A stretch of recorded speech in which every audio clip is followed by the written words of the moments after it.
என்னடி உங்க அப்பன் டிவி வாங்கி கொடுத்துருக்கான், ஒரு யூடியூப்ல எதுவுமே இல்ல, என்ன கொரியன் செட்டா? ஃபர்ஸ்ட் கலைஞர் டிவி தானே பாத்துட்டு இருந்தீங்க. மதுரை ஜில்லா மச்சான் தாண்டி என் ஜாதகத்தில் குரு உச்சான் தாண்டி. கட்டுல இது ஒன்னு வாங்கினா ஒன்னு ஃப்ரீல வாங்கி கொடுத்தானே உங்க அப்பன். கட்டு நல்லா இருந்தா மட்டும் என் வாய் கலராத. கட்டி வச்ச தெப்ப கொள்ளமா. சரி, உங்க அப்பா என்ன சொன்னாரு கல்யாணத்துல? செலவை சரி சமமா பிரிச்சுக்கலாம் சொன்னாரே, பண்ணாரா? டெக்கரேஷன் நாங்க தான்டா பண்ணோம். செருப்பாலே அடிப்பேன். 2 ஃப்ளவர் இந்த சைடு அந்த சைடு தொங்க விட்டு பின்னாடி ஒயிட் ஸ்கிரீனை போட்டு நான் இதுக்கு நம்ம லவ் ஆனிவர்சரிக்கே நான் அதிகமாக செலவு பண்ணேன்.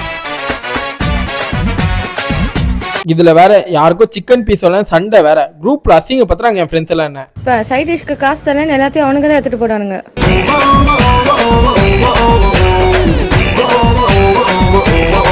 சரி, உன் தம்பி எனக்கு காசு தரணும். எதுக்கா? நம்ம ஸ்டேஜ்ல ஜூஸ் குடிச்சோம் தெரியுமா, டயர்டா இருக்குன்ட்டு. அது காசு எந்து? அதான் அவன் ஜூஸ் வாங்கி கொடுத்துட்டானேடா. 35 ரூபாய் தான் நீ ஜூஸ், மீதி 15 ரூபாய் 50 ரூபாய் கொடுத்தேன்.